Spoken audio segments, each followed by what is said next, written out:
All right. Good afternoon, everybody. My apologies. We said we were going to be out at 4:30, and it's 4:45. I broke the flux capacitor for the phone that's going to get us live, so we've got that fixed. Lots of great questions. I do want to say one thing. What we've done is we've taken the state executive order. Unfortunately, it had multiple attachments with it that we went through the other day and highlighted pertinent things to our community. What our staff is going to do is our staff is going to take this document and put page numbers on it. And in the future, when we answer these questions, we can refer it to what page number so you can physically see the document. But like I say, I would encourage in your spare time, review this document. There's a lot of exceptions in it, and again, there's a lot of different attachments with it, but we're going to fix this. We're going to make it a little bit user-friendly. We're going to add page numbers to it, and then from now on, when we answer these questions, we can reflect to page number so you can physically see it in it. So starting off, let's go through the questions. We had a couple very generic questions, and then we had some detailed questions. The first one is, can my business be open? I'm going to defer you to only if it's an essential business, and then see the document below. It depends on what type of business you have. So that's kind of a question that we'd have to defer to the document on. The next question is how does the essential business closure apply to construction? Specifically, contractors doing private updates or cosmetic remodels. All construction and tradesmen are exempt in 2091. It's specifically stated in that. So any of our tradesmen or construction services or anything like that are exempt. Obviously, those services need to continue. The next one was, I'm seeing places like hair salons still open. Hair salons are not exempt from this document to date. So I'm going to call the Department of Business and Professional Regulation, and that number is 850-487-1357. Or if you don't get any luck there, call our call center. 877-252-9362. We're going to develop or gather this information, and we will in turn get this out to DPBR or the local law enforcement to assist in that. The next question was, are bait shops allowed to be open? Yes, they're exempt because they support fishing and hunting, which is specifically called out in this document. Fishing, hunting, biking, boating, those type things are all exempt out here in this document. The next one is vape shops. Are vape shops allowed to be open? Vape shops are not specifically listed in this document. So again, I'm going to say call DPBR 850-487-1357 or call our call center 877-252-9362. The next one is a residential cleaning business considered essential? Yes. Cleaning services, pool cleaning, all those type things are specifically called out in this document as being exempt and can continue services, and it is considered an essential service. The next one is, what about secretarial staff at schools? And are we considered essential? Yes, you're considered essential. K-12 and all education, colleges, private schools, those type things are all considered essential staff.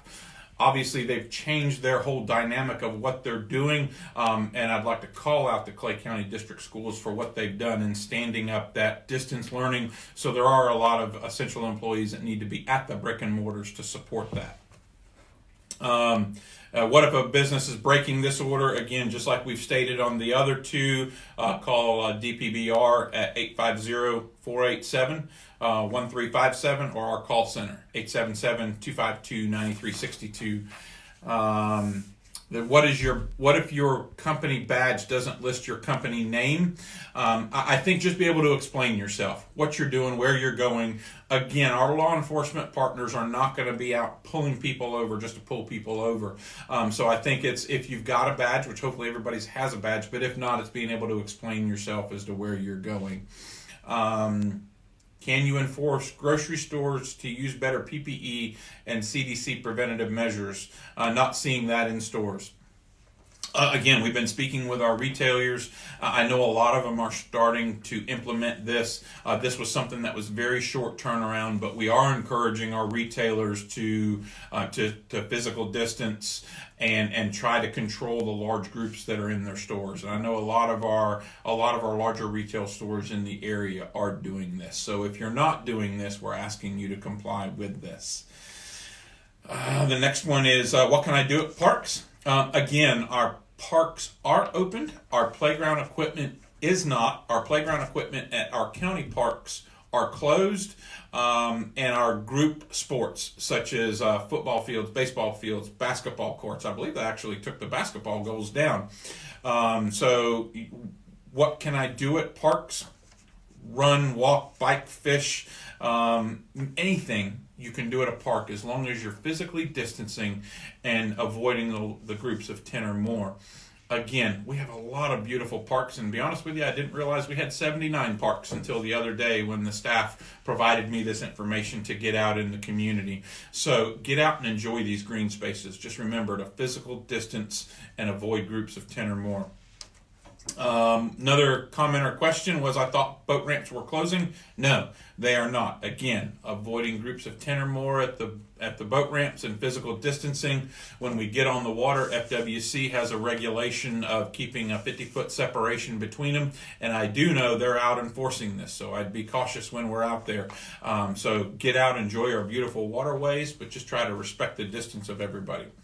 The next one is, our public tennis courts open? Yes. Any of our individual or our dual sports, frisbee golf, which I was educated on the other day, tennis, golf, those type things are open. But again, it's the physical distancing and the large groups that we're able to do that. Are you able to take your own families out on Black Creek on your boat? Yes, you're allowed to be out on the water. Get out and enjoy this beautiful weather on the waterway, as long as we're avoiding our groups of 10 or more and physical distancing outside of folks that are outside of our immediate family in our home.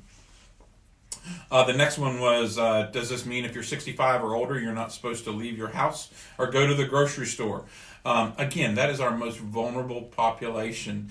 It does state in 2091, 65 or older with underlying medical conditions shall stay home. However, I want to caveat that. Obviously, if they don't have a support network, they do need commodities. So we're encouraging our vulnerable populations or our 65 and older to stay home.